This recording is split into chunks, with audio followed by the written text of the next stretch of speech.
आओ दोस्तों, सुनते हैं मज़ेदार कहानी। बूढ़े गिद्ध की सलाह। एक बार गिद्धों का झुंड उड़ता उड़ता एक टापू पर जा पहुंचा। वह टापू समुद्र के बीचों बीच स्थित था।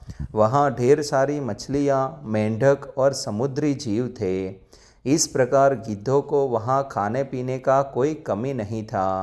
सबसे अच्छी बात यह थी कि वहाँ गिद्धों का शिकार करने वाला कोई जंगली जानवर भी नहीं था। गिद्ध वहाँ बहुत खुश थे। इतना आराम का जीवन उन्होंने पहले देखा नहीं था। उस झुंड में अधिकांश गिद्ध युवा थे। वे सोचने लगे कि अब जीवन भर इसी टापू पर रहना है, यहाँ से कहीं नहीं जाना, क्योंकि इतना आरामदायक जीवन कहीं नहीं मिलेगा। लेकिन उन सब के बीच में एक बूढ़ा गिद्ध भी था। वह जब युवा गिद्धों को देखता तो चिंता में पड़ जाता। वह सोचता कि यहाँ के आरामदायक जीवन का इन युवा गिद्धों पर क्या असर पड़ेगा। क्या ये वास्तविक जीवन का अर्थ समझ पाएंगे? यहाँ इनके सामने किसी प्रकार की चुनौती नहीं है।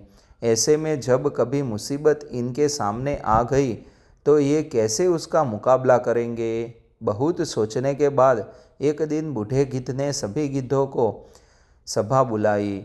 अपनी चिंता जताते हुए वह सबसे बोला, इस टापू में रहते हुए हमें बहुत दिन हो गए हैं। मेरे विचार से अब हमें वापस उसी जंगल में चलना चाहिए जहाँ से हम आए हैं। यहाँ हम बिना चुनौती का जीवन जी रहे हैं। ऐसे में हम कभी भी मुसीबत के लिए तैयार नहीं हो पाएंगे।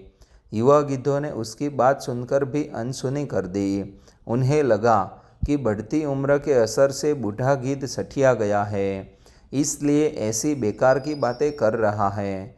उन्होंने टापू की आराम की जिंदगी छोड़कर जाने से मना कर दिया।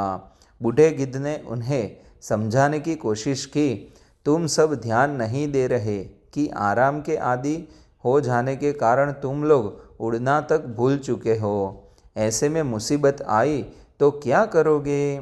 मेरी बात मानो, मेरे साथ चलो। लेकिन किसी ने बूढ़े गिद्ध की बात नहीं मानी। बूढ़ा गिद्ध अकेला ही वहाँ से चला गया। कुछ महीने बीते। एक दिन बूढ़े गिद्ध ने टापू पर गए गिद्धों की खोज खबर लेने की सोची और उड़ता उड़ता उस टापू पर पहुँचा। टापू पर जाकर उसने देखा कि वहाँ का नज़ारा बदला हुआ था। जहाँ देखो वहाँ गिद्ध की लाशें पड़ी थी। कई गिद्ध लहलुहान और घायल पड़े हुए थे। हैरान बूढ़े गिद्ध ने एक घायल गिद्ध से पूछा, ये क्या हो गया? तुम लोगों की ये हालत कैसे हुई?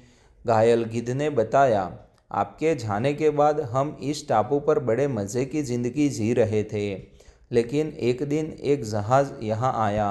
उस जहाज़ से यहाँ चित्ते छोड़ दिए गए।